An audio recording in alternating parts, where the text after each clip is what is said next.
साथ axis security से ओमकार टंकसाले हैं चीज़ों को एनालाइज करने के लिए। और हुआ क्या एग्जैक्टली एक तो IT sector US growth slow down, global growth slow down के डर में ऑलरेडी ऊपर से करेक्टेड है अगर आप एक साल का ग्राफ देखें। और ऑन टॉप ऑफ दैट उसके बाद जो HCL टेक की कमेंट्री आई उसने भी स्पेस को थोड़ा, फ्राइडे को हमने देखा अच्छी खासी सेलिंग आ गई थी। ओमकार, गुड मॉर्निंग और ET नाउ स्वदेश पे बात करने के लिए धन्यवाद हमसे। मैंने अभी निफ्टी आईटी इंडेक्स का ग्राफ खोल रखा है आपसे बात करते वक्त। ऐसा नहीं है कि इंडियन आईटी स्टॉक्स की जो नर्वसनेस है वो काफ़ी समय से चल रही है, राइट।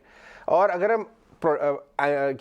हम इनके एनालिस्ट के नंबर्स देखें, सब ट्रिम डाउन किए जा रहे थे, कमेंट्री। ये अब नया ऐसा क्या हुआ है इस लेवल से? कितनी नेगेटिविटी आपको लगता है इन वैल्यूएशन में ऑलरेडी इन द प्राइस है? जी, first of all thank you for all. मुझे ये लगता है कि हम लोग दो चीजें एक सेपरेट करते हैं, एक अर्निंग और फंडामेंटल रीजंस पे, और दूसरा प्राइसिंग के ऊपर। अगर हम देखा जाए फंडामेंटली तो करंटली HCL टेक ने ये कहा है कि we are likely to achieve the revenue growth at the lower end of the guided range.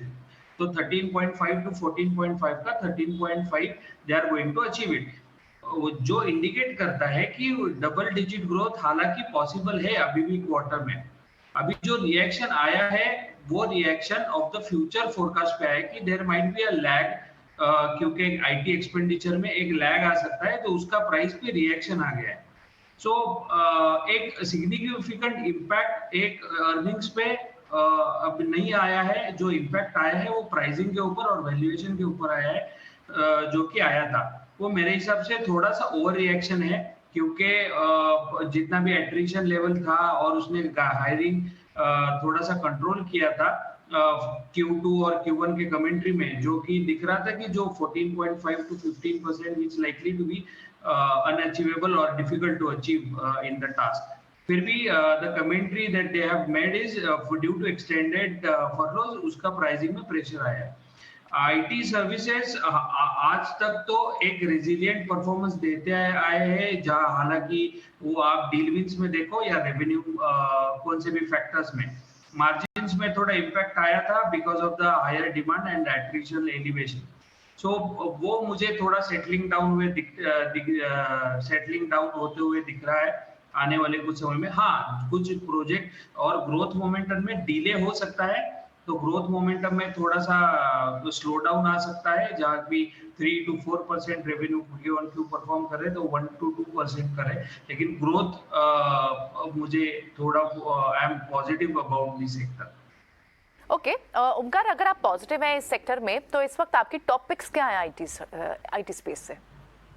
मेरे लार्ज कैप में टॉपिक है इन्फोसिस, जो कि TCS को 3 इयर्स इन रो बीट करता है। उसका एक डिजिटल में वो कोबाल्ट थ्रू बहुत अच्छा इन्वेस्टमेंट उसने किया है और कैपेबिलिटी एनहांसमेंट हुआ है, और एक वैल्यूएशन कंफर्ट मिल जाता है एज कंपेयर टू TCS। तो that is my topic from the large cap. And from the mid cap, I like his persistent system that I believe कि उसके एक सिनर्जी किया है, जो पास्ट एक्विजिशन कंपनीज ने किया है, वो सिनर्जी एक्विजिशन एनहांस किया है उसको गूगल क्लाउड या फिर AWS में, उसको सर्विस पोर्टफोलियो उसका अच्छा बनते हुए दिख रहा है।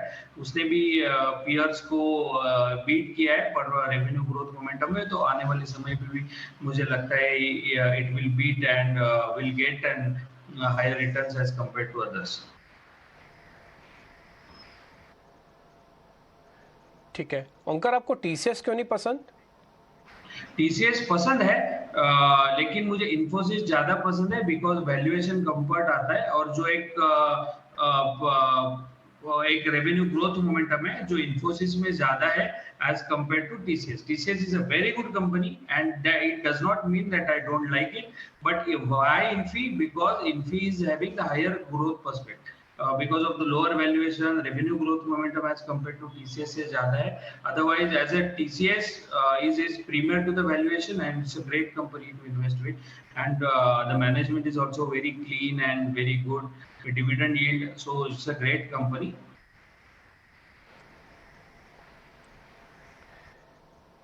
ठीक है ओंकार, बहुत शुक्रिया, थैंक यू वेरी मच आज समय देने के लिए, अब बताने के लिए कि आपको इस समय की वैल्यूएशन कैसे दिखती है और आपके दो पसंदीदा शेयर, एक तो इन्फोसिस और दूसरा परसिस्टेंट, ये आप कह रहे हैं कि इन पे जोड़ा ज़्यादा ध्यान दिया जाए। आपको एक खुशखबरी बता दूं, बैंक निफ्टी वापस हरे निशान में आ गया। क्या ताबड़तोड़ तेजी मार्केट के अंदर रिकवरी के तौर पर फिर से देखने को मिली है, या तो ये कहें कि सिर्फ वेट ही हो रहा था कि 18,400 या थोड़ा उसके नीचे ड्रैग करके जाओ फिर हम तेजी दिखाएंगे।